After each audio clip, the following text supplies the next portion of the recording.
بنی جا رہی ہے. آپ کے پکڑ ڈل کرو کوار CVPL کے پاس بہت دنوں سے ان کو پریشانی آ رہی تھی, اس کے لیگل ایشوز حل ہوئے, ابھی ٹینڈرنگ میں وہ جا رہے ہیں, کام اس کا پروسیس ہو رہا ہے. مجھے لگتا ہے اس وقت ہائیڈرو پاور میں بہت زبردست محنت ہو رہی ہے اور بہت زبردست کام ہو رہا ہے. ایسا شوشہ ڈالا جا رہا ہے, ایسی بات بتائی جا رہی ہے کہ JKPDC کو جو ہے وہ ایک ناکام آرگنائزیشن جو ہے وہ بتایا جا رہا ہے کہ اس میں صرف جو امپلائیز ہیں وہ تنخواہ لیتے ہیں, جبکہ NHPC کو جو ہے وہ اس کے مقابلے بڑھ چڑھ کر لیا جاتا ہے. کہیں کبھار بیچ میں یہ بھی خبریں آئی کہ NHPC جان بوجھ کر اسٹیٹ کی پاور ڈیولپمنٹ کارپوریشن کو فیل کرنے کی کوششیں کر رہے ہیں ان کے کچھ لوگ, تاکہ وہ پروجیکٹ وہی بنائے اور یہ باہر مسئلہ چلا جائے کہ JKPDC جو ہے وہ کچھ نہیں. آنیسٹلی اسپیکنگ ہم مانتے ہی نہیں ہے کہ ہمیں کمپٹیشن NHPC سے ہے. NHPC اپنے آپ میں ایک بہت بڑی PSU ہے, لیکن JKSPDC کا جو اسکوپ ہے وہ بہت بڑا ہے, اور اس وقت JKSPDC جس طرح سے پروجیکٹس میں پرسیو کر رہی ہے, میں آپ کو یقین دلاتا ہوں. پہلے تو ایک بات ہے کہ JKSPDC J&K کی اس وقت سیکنڈ بگیسٹ پروفیٹیبل کمپنی ہے, اور اگر آپ ہمارے پچھلے 4 سال کا بیلنس شیٹ دیکھیں گے, ہمارے سگنیفیکنٹ پروفٹس آئے ہیں, اور جو پچھلے کوارٹر میں JK بینک کی حالت ہوئی تھی, اللہ کرے کہ وہ ٹھیک ہو جائے, واپس پھر سے وہ پروفیٹیبل ہو جائے.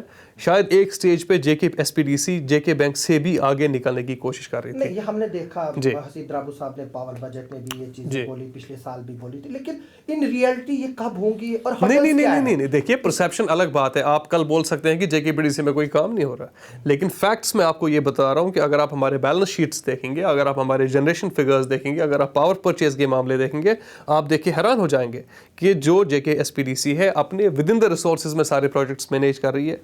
آپ کے پلان ڈپارٹمنٹ سے ہمیں ایک پیسہ نہیں ملتا ہے, اور سارے امپلائیز کی سیلری وہاں سے نکل رہی ہے. ہمارے پروجیکٹس بہت اچھے سے چل رہے ہیں, نئے DPRs بن رہے ہیں, نئے پروجیکٹس بن رہے ہیں. پروفیٹیبل کمپنی ہے اور بہت اسٹرانگ جا رہی ہے آگے کے دنوں میں.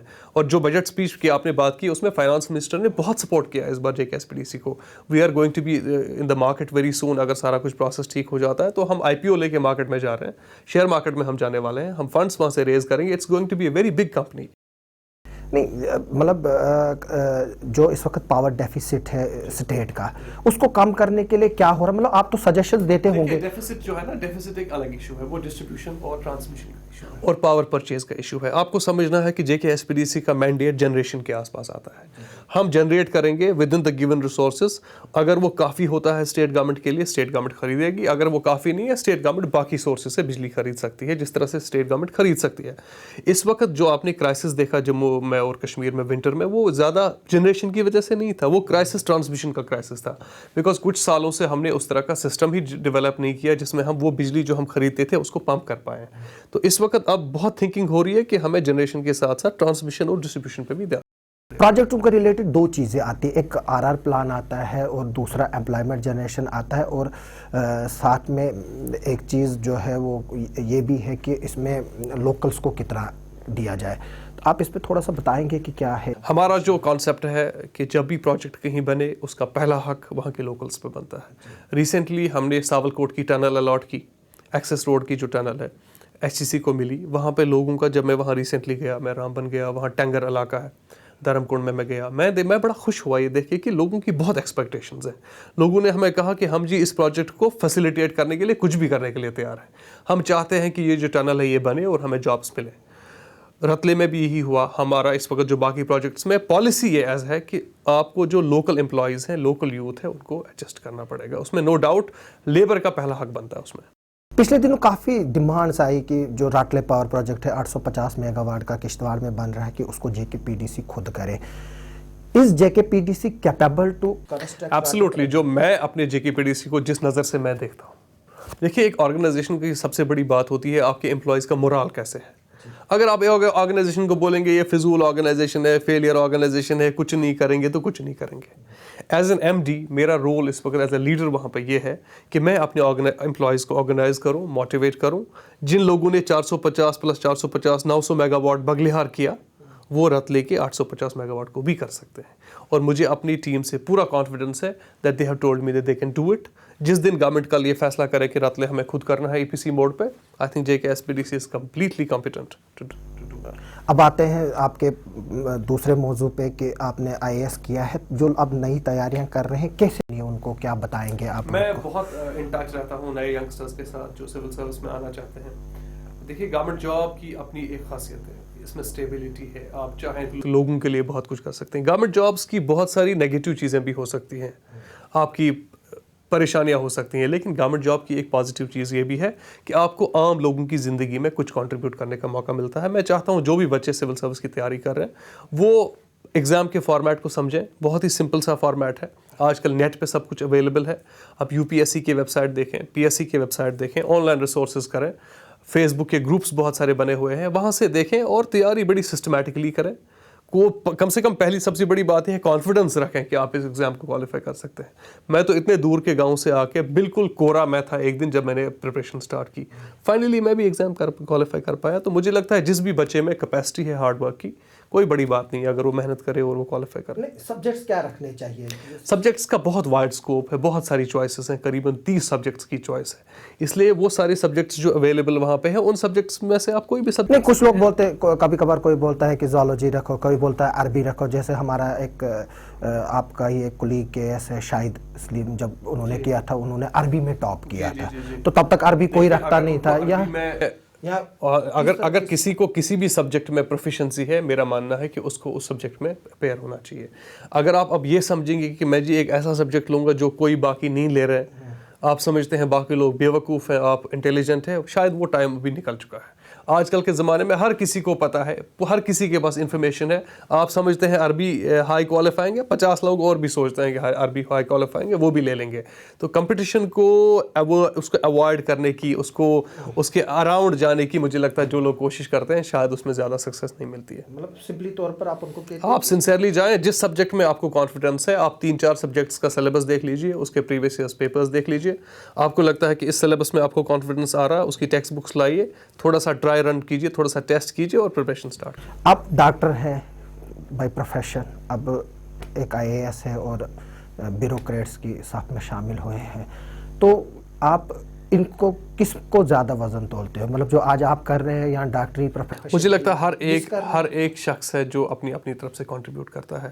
میں پریزنٹلی میں اپنی بات کروں, میں بڑا انجوائے کرتا ہوں. مجھے زندگی میں جو مشہوری ملی, مجھے زندگی میں جو عزت ملی, جو بھی ملا اللہ تعالیٰ کے کرم سے ملا, لیکن پارٹلی اس وجہ سے بھی ملا بیکاز میں اس جاب میں آیا. اگر میں ڈاکٹری میں ہوتا شاید میں وہاں پہ بھی اسی طرح سے محنت کرتا. مجھے لگتا ہے کہ جب ہم بیمار ہوتے ہیں اس وقت ہمیں قدر آتی ہے کہ ڈاکٹر کی امپورٹنس کیا ہے. اس وقت میں کسی IAS آفیسر کے پاس نہیں جا سکتا. جب مجھے جاب کی کہیں پہ ضرورت پڑتی ہے تو تب مجھے سمجھ آتا تھا کہ دوسری دنیا میں ہر کسی کی امپورٹنس ہے. میں نہیں سمجھتا کہ کوئی پروفیشن بڑا ہے, کوئی پروفیشن چھوٹا ہے. سب سے بڑی چیز اگر آپ مجھے بولیں گے کہ سب سے بیسٹ پروفیشن کس کو مانتے ہیں, وہ شاید میں IAS کو مانتا ہوں, وہ میں ٹیچنگ کو مانتا ہوں آنیسٹلی اسپیکنگ. ہاں, اگر مجھے بھی شاید زندگی میں ایک اور موقع ملے گا شاید میں ٹیچر بننا چاہوں گا رادر دین اینی تھنگ. اب سروس میں آپ کی کافی سروس بقایا. اب یہ آخری سوال میں آپ سے پوچھ لیتا ہوں کہ آپ کس ڈپارٹمنٹ میں جانا چاہتے ہیں اب آگے, مطلب کون سا آپ کی پرائرٹی ہے؟ آنیسٹلی اسپیکنگ IAS ایک جنرلسٹ سروس ہے, اس میں اس طرح کا نہیں ہے کہ آپ کسی ایک اسپیشل ڈپارٹمنٹ میں جانا چاہیں گے, لیکن ایجوکیشن کا ایکسپوجر مجھے بڑا میموریبل میری زندگی میں رہا ہے. اس کے ساتھ ساتھ جو ڈیولپمنٹ ریلیٹڈ ایشوز ہیں, خاص کر جہاں پہ پبلک فائنانس مینجمنٹ ہے, اس پہ وہ میری دلچسپی کا موضوع بنتا ہے, اور میں کوشش کروں گا کہ فیوچر میں اس میں تھوڑا سا ایکسل کرنے کی کوشش کروں. یہ تھے ڈاکٹر شاہ فیصل صاحب جو کہ ٹاپر رہے ہیں IAS کے 2010 میں, کشمیر کے کپواڑہ کے لولاب علاقے سے آتے ہیں. اب انہوں نے اپنی زندگی پہ تو زیادہ بتانے کا وہ کچھ کیا نہیں. لولاب ایک خوبصورت جگہ ہے, ایک ٹورزم سپاٹ ہے, لیکن جہاں پچھلے 25 سالوں کی حالات میں جو ہے وہ اس ایریا نے دیکھا وہ شاید ہی کسی نے دیکھا ہو.